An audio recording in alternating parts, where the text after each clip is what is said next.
ንስሐ መግባት ይቻላል? አይቻልም። በቃ አይቻልም። ምክንያቱም ንስሐ የሚገባው ሰው ከካህኑ ጋር በአካል መገናኘት አለበት። ይሄ መስቀል ይታያችኋል። ይሄ መስቀል ደም የፈሰሰበት ነው። የአምላካችን የመድኃኒታችን የኢየሱስ ክርስቶስ ዙፋኑ ነው። ይሄን መስቀል በንስሐ በሚገባው በተናሳሂው ላይ ስናሳርፍበት ኃጢአቱ ይደመሰስለት አይጠፋም። ስለዚህ ንስሐውን የሚቀበለው ሰው ካህኑ ፊት መቅረብ አለበት። የግድ ነው። ሚስጥር ነው።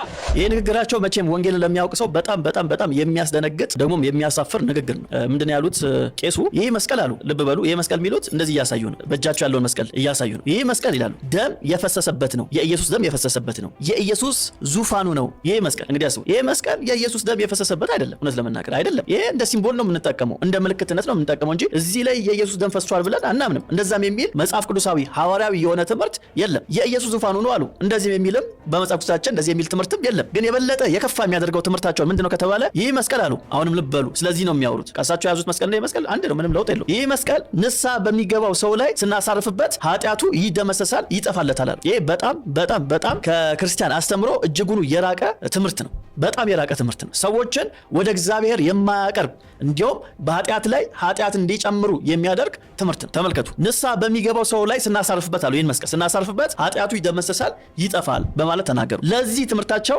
ድጋፍ የሚሆን አንድም መጽሐፍ ቅዱሳዊ ትምህርት የለም። መስቀል ስናሳርፍበት ሰው ላይ ኃጢአቱ ይደመሰሳል፣ ኃጢአቱ ይጠፋል ብሎ ያስተማረ ሐዋርያ አለ ወይ ብለን ብንጠይቅ የለም። የትኛውም ሐዋርያ እንደዚህ አይነት ትምህርት አላስተማረም። ራሱ ጌታችን ኢየሱስ ክርስቶስም እንደዚህ አይነት ትምህርት ፈጽሞኑ አላስተማረም። የለም። እንግዲህ እዚህ ቪዲዮ ላይ መስማት እንደምንችለው ማስተማር የፈለጉት ነገር ምንድነው? ንስሐ በስልክ ደውላችሁ አንዳንድ ሰዎች እንደዛ ስለሚያደርጉ በቤተክርስቲያኒቷ ውስጥ በተለይ ውጭ የሚኖሩ ሰዎች ይደውሉና ለካህን ለቄስ እንደዚህ ኃጢአት ሰርቻለሁ ብሎ በስልክ ምን ይቀበላሉ? ቀኖና ይቀበላሉ። አሁን እሱን ነው መቃወም የሚፈልጉ። ስለዚህ በስልክ ሊሆን አይችልም። የግዴታ ሁለቱ ሰዎች ንስሐ የሚገባውና ያው ተቀባዩ በአንድ ቦታ መገናኘት አለባቸው። ፊዚካሊ መገናኘት፣ መተያየት፣ መነካካት አለባቸው። መስቀሌን ምን ማድረግ አለብኝ ነው የሚሉት? ሰውየው ላይ ማሳረፍ አለብኝ። እጄን አናቱ ላይ መጫን አለብኝ። መስቀሉን ደግሞ ሰውየው ላይ ማሳረፍ አለብኝ።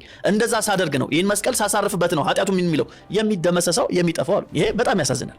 ከዛ ደግሞ ሌላ የተናገሩት ንግግር አለ። እስቲ እንስማቸው። ስለዚህ እዚህ ለስጋ ፈውስ እናገኛለን ብለን የሚመጡ ሰዎች ካሉ በነፍሳችን ፈውስ ለማግኘት ደግሞ ካህን ፍለጋ ብንጓዝ ኃጢአት በረከት ነው የሚሆንልን። እንደው በረከት ነው የሚሆን፣ ይቆጠርልናል። ካህኑን ፍለጋ የ6 ሰዓት በረራ አደረኩኝ፣ ካህን ፍለጋ የ2 ቀን መንገድ ተጓዝኩኝ፣ በረከት አለው እንደውም። ስለዚህ ንስሐ በስልክ አይቻልም። ሁለቱ ካህናት መገናኘት አለባቸው። ሚስጥሩ የሚፈጸመው በመነካካት ካህኑ ይነካዋል፣ ይባርከዋል በመስቀሉ። እግዚአብሔር ይፍታ ብሎ አስጎንብሶ ይጸልይበታል፣ ወይም እጁን ጭኖ ይጸልይለታል። ይሄ በሚደረግበት ሰዓት በአካል መሆን አለበት፣ መገናኘት አለባቸው። ኃጢአቱን ለማስወገድ ካህኑ ፊት የግድ መንበርከክ መምጣት ያስፈልጋል። እዚህ ላይ ደግሞ ምንድነው የሚሉት? ለነፍሳችን አሉ ለነፍሳችን ፈውስ ለማግኘት ብንጓዝ ካህን ፍለጋ ብንጓዝ ምን ችግር አለው የሚል ነገር ተናግረዋል። ኃጢአት አይደለም፣ እንደውም በረከት ነው። ካህንን ፍለጋ ለ6 ሰዓት በአውሮፕላን ብንጓዝ 2 ቀን ያክል ብንጓዝ ምን ችግር አለው አሉ። ይሄም የሚያሳየው ምንድነው? ጌታችን ኢየሱስ ክርስቶስ የሰራልን ስራ ያደረገልን ነገር አለማወቅ ነው። በጣም ነው የሚያሳዝነው። ማለት እኛ ለኃጢአታችን ፈውስ ለማግኘት ወይም ለኃጢአታችን ይቅርታ ለማግኘት ለነፍሳችን ፈውስ ለማግኘት እከሌ የሚባልን ቄስ የ6 ሰዓት የአውሮፕላን ጉዞ አድርጌ ማግኘት አይጠበቅብኝም። እንደዛማ ከሆነ አሁንም በኦሪት ነው ያለነው። ትዝ ይላችኋል። ኢትዮጵያዊ ጃንደረባ ኢየሩሳሌም ድረስ ነበር የሚሄደው ምን ለማድረግ? ለመስገድ፣ ለማምለክ፣ እዛ ሃይማኖታዊ የሆኑ ነገሮችን ለማድረግ። ግን የሚገርማችሁ ነገር ፊልጶስ አገኘው፣ ተመለሰ፣ ወደ መጣበት ተመለሰ። አሁን በአዲስ ኪዳን ለኃጢአቴ ይቅርታ ለማግኘት ብዬ የሆነ ሰው ፍለጋ አልሄድም፣ ጉዞ አላደርግም። ለምን ከተባለ አሁን ሊቀ ካህኑ ጌታችን ኢየሱስ ክርስቶስ ብቻ ስለሆነ ነው። ለዚህም መጽሐፍ ቅዱሳዊ ድጋፍ ልስጣችሁ። ለምሳሌ የዕብራውያን ጸሐፊ በዚህ በዕብራውያን መልእክቱ ምዕራፍ 8 ቁጥር 1 ላይ እንደዚህ ብሎ ይናገራል። ከተናገርነው ዋናው ነገር ይሄ ነው፣ በሰማያት በግርማው ዙፋን ቀኝ የተቀመጠ እንዲህ ያለ ሊቀ ካህናት አለን ነው የሚለው። አያችሁ፣ ኢየሱስ ክርስቶስ የት ነው ያለው? በሰማያት ነው ያለው። እንግዲህ ስናስበው ሰማይ ምንድነው? ሩቅ ነው አይደል? ሰማይ ሩቅ ቢሆንም ግን እርሱ ለኛ ምናችን ነው? ቅርባችን ነው። አያችሁ፣ የአውሮፕላን ቲኬት አልቆርጥም፣ የሆነ ጉዞ አላደርግም።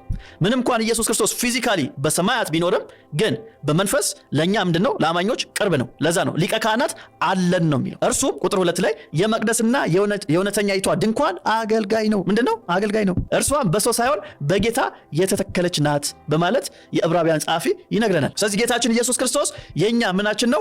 ሊቀ ካህናችን ነው። ሊቀ ካህናችን ቅርባችን ነው። የነፍሳችን ሊቀ ካህን የአዲሱ ኪዳን ዋሳችን ኢየሱስ ክርስቶስ ነው። እዚሁ ዕብራውያን ምዕራፍ 7 ቁጥር 22 ላይ እንደዚህ ይላል፣ እንዲሁ ኢየሱስ ለሚሻል ተመልከቱ ለሚሻል ኪዳን ዋስ ሆኗል በማለት ይናገራል። ስለዚህ አሁን ያለነው በምንድን ነው? በአዲሱ ኪዳን ነው። በአዲሱ ኪዳን ዋሱ ማን ነው? ጌታችን ኢየሱስ ክርስቶስ ነው። ሌላ የለም። ሌላ ሊቀ ካህን የለም። ሌላ ሊቀ ካህን የለም። አንድ ሰው ኃጢአት ሲሰራ ምንድነው ማድረግ ያለበት ካላችሁኝ፣ መናዘዝ አለበት፣ መናገር አለበት። እውነት ነው። የሚናዘዘው ግን ለማን ነው? ለሆነ ቄስ ነው የሚናዘዘው ከተባለ በፍጹም እንደዚህ የሚል ትምህርት በአዲስ ኪዳን ላይ የለም። ለምሳሌ ሐዋርያው ዮሐንስ በአንደኛ መልእክቱ ምዕራፍ 1 ላይ እንደዚህ ይላል፣ ቁጥር 9 ላይ በኃጢአታችን ብንናዘዝ ኃጢአታችንን ይቅር ሊለን ከአመፃም ሁሉ ሊያነጻን የታመነና ጻድቅ ነው። ማ? ጌታችን ኢየሱስ ክርስቶስ። ስለዚህ የምንናዘዘው ለማን ነው? ለሱ ነው። የሚያነጻው እሱ ነው። ስለዚህ ለሚያነጻው ነው የምናዘዘው። የመጀመሪያው ፖይንት እሱ ነው። ለሚያነጻን ነው ምን የምናደርገው?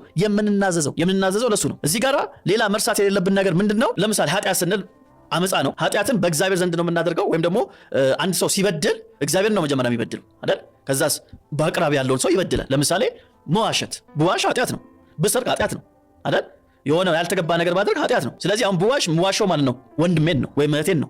ብሰርቅ ማለት ነው ወንድሜን ነው እህቴን ነው። ከእህቴ ነው የምሰርቀው ወይም ከወንድሜ ነው ወይም ከሆነ ሰው ነው የምሰርቀው። ስለዚህ እኔ ምን ማድረግ አለብኝ? ለዛ ሰው ምን ማድረግ አለብኝ? ኮንፌስ ማድረግ አለብኝ፣ መናገርም አለብኝ። ወንድሜ የሆነ ጊዜ ላይ እኮ እንደዚህ አድርጌ አሸውጃለሁ፣ አታልያለሁ፣ ለዛ ይቅርታ አድርግልኝ ማለት ደግሞ በጣም አስፈላጊ ነገር ነው። በጣም አስፈላጊ ነገር ነው።